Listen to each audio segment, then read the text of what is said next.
Good morning, friends. Sat Sri Akal, Adab, and Namaskar. This is my 285th video, and this video will be covering something which was basically in Bombay Presidency. Under the British rule, there was a word called Inam, referred to land granted revenue free, that is exempted from land revenue by the state or earlier rulers. These grants were usually given as a reward for religious, charitable, military, or administrative services. Now, we need to understand what was the real meaning of Inam in Bombay. These were revenue free grants of land, wholly or partially exempted from tax. Tax meant lagan. Now, given to temples, mosques, religious leaders for spiritual services. One, soldiers or officials for loyalty or valor. Three, Brahmins, scholars or teachers for education and religious promotions. And fourth, villagers or patels for local services. And this inam was heritable and sometimes transferable depending on the terms of the grants, often accompanied by a sanad, official document confirming these inams or grants. Now coming to the legal consent. The Bombay Inam Act of 1863 and later acts like the Bombay Personal Inam Abolition Act 1953 began regulating and abolishing many of these inams after independence. Inamdar was the person holding the inam land. Post abolition, many inamdars were declared occupants with occupancy or ownership rights, subject to conditions. Now, what were the terms? Inam tenures, meaning inam means gift.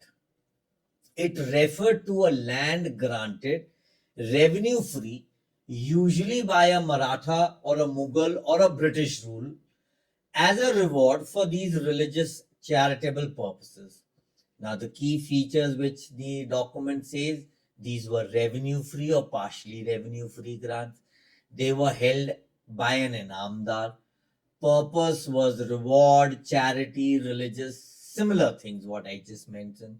Sometimes it was heritable, often not part of a regular state survey or revenue collection system. So now types. Personal inam for an individual. This was on loyalties and services. Religious inams, service inams. These were to village watchmen or teachers. Now, within these inams, there was a rotwari tenure, meaning roths, means peasants. These were the original tellers, like who used to paw the land. Under this system, the state dealt directly with individual cultivators, the roths, who were responsible for paying land revenue. Now, what were these key features introduced in the Bombay and Madras Presidency by Thomas Munro? The cultivator or the called roth was the occupant of the land. No middleman or landlord was involved. Revenue assessed directly on each land holding of a roth, permanent or temporary occupancy rights, depending on the local laws. A roth could not be easily evicted unless revenue was unpaid. So it very clearly said that what is the status?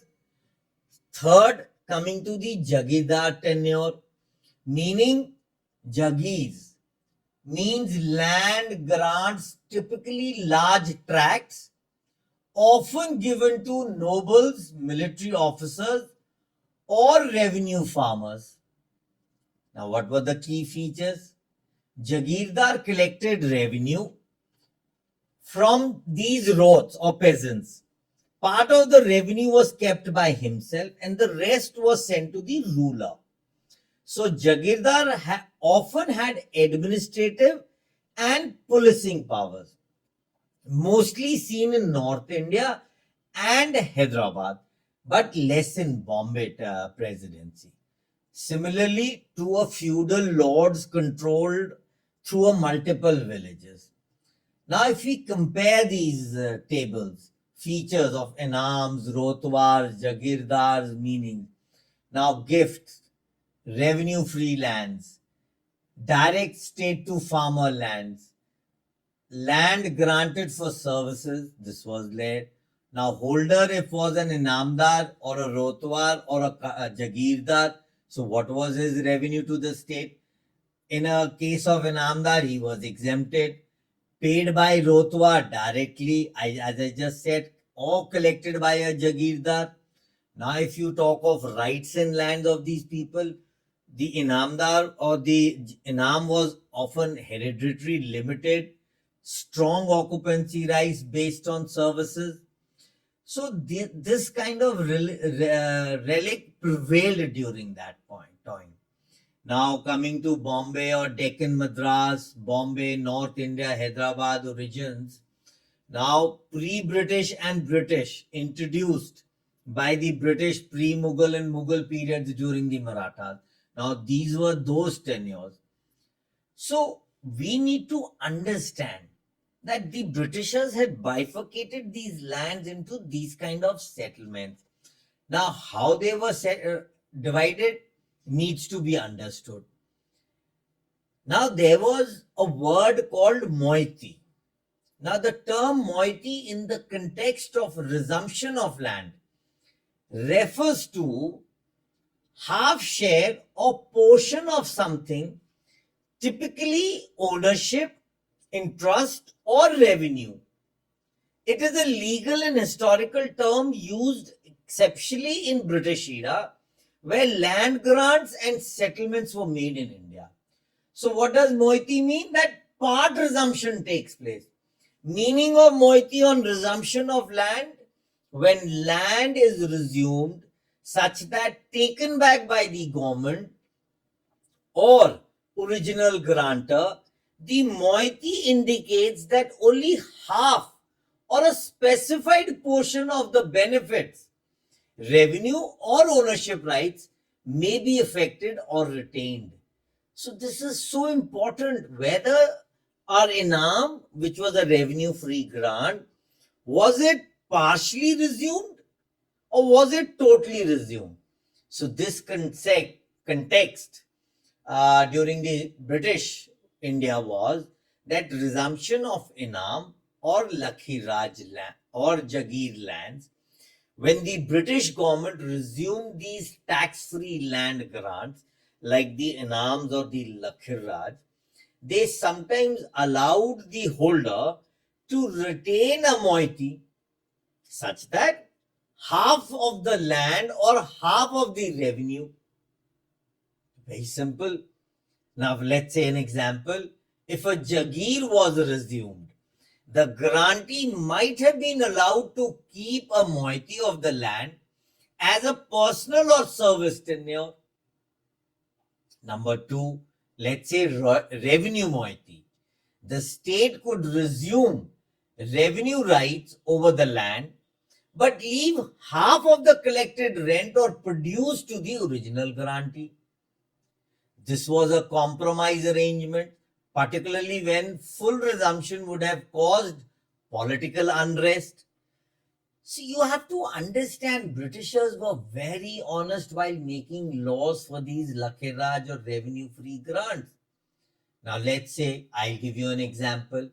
Upon resumption of an estate, the grantee was allowed to retain a moiety for his lifetime. The government resumed the Inam but permitted the holder to enjoy a moiety of the net income. So what is happening? Let's say the Britishers had made these rules in 1853-63 for Bombay. So term meaning moiety clearly says that half portion or sometimes a fractional share in context half the land revenue or interest is retained or assumed, and the prospective title would mean what? Here, the term prospective title of an Inam land refers to the legal rights or ownership of land granted as Inam, which has been established over time through continuous and undisputed possession, even if there is no formal title deed in the modern sense. So, do we have a grant document? No, we don't have. Does the department produce a GGO? No, it doesn't produce. It is a document on record as a law statutory upheld in 1970 Allahabad High Court. So let's break it down both legally and historically. So you get the full picture now. Now, what are Inam lands? Inam lands, which I've generally said, our gifts or typically tax-free grants, all lands given during Muslim or British rule for services, render, educational, military, everything. Now, these revenue free lands were in Bengal called the Lakhiraj lands or the Jagir lands. They were often governed not by standard ownership laws but by special Inam rules. So, what does the prospective title mean here? A prospective title is acquired by long, continuous, open, and peaceful possession, usually over 12 years or more as per Indian Limitation Act. Now, in context of Inam lands, even if no formal sanad, that is a grant deed, exists, if the grantee or heirs continued open possession and use of land for decades, their title became valid under prospective rights. Friends, I don't think anything more is to be spoken on. Now, the legal recognition of Inam lands in different regions, states specific laws were formalized. These Inam holdings here had a very major impact. So, every presidency had its own acts made on it. Now, the Madras Inam Act 1869 or the Madras Inam Estate Act 1905 recognized Inam lands in Madras presidencies, allowed for title investigation and issue of title deeds if Inam title holder pattas were coming forward. After land reforms, many of these lands were made Rotwari under the Tamil Nadu Inam Estates Abolition and Conversion into Rotwari Act 1963. Coming to Bombay Presidency, Bombay Personal Inam Abolition Acts 1953 and the Bombay Service Inam Useful to Community Abolition Act 1953 abolished Inams in Bombay regions, transferred ownerships to the Inamdas grantees as occupants in class 1, protected their rights if they were in continuous possession. So Bombay was very clear. So Hyderabad Abolition of Inams Act 1955, similar structure in Hyderabad region. It recognized the prospective rights of Inamdas and allowed for grants of occupancy rights. What is written in our GLR? That we are holder of occupancy rights. So many things are written, friends. We just need to interpret them. Now, the key principle would be where there is long, uninterrupted, and peaceful possession of an Inam land by the grantee or successors, even without a formal sanad, prospective title under law is assumed. And this has been upheld by the Indian High Court ruling, exceptionally in land sealing and tenancy cases. So we can all try and find it out. Land granted as tax fix often were pre-British, very less during the British era, because the British era was that they were more keen on Lagan. So ownership if gained for typical 12 years, or I can even say 20 years because I have the Limitation Act. See, Madras presidencies, the Bombay Abolition Acts. So the culmination turns out to be that the longer the possession as a legal title, often issuing Rotwari pattas or occupancy rights, would mean you are the owners of these lands.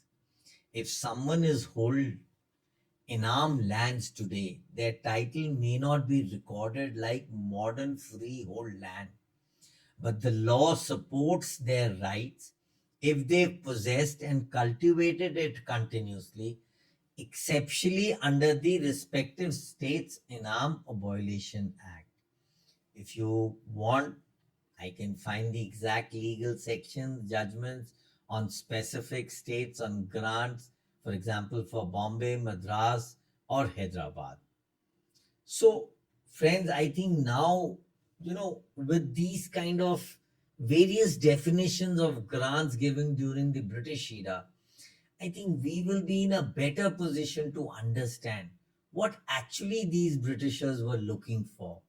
Were they actually, you know, admitting, accepting, regularizing these land revenue free grants?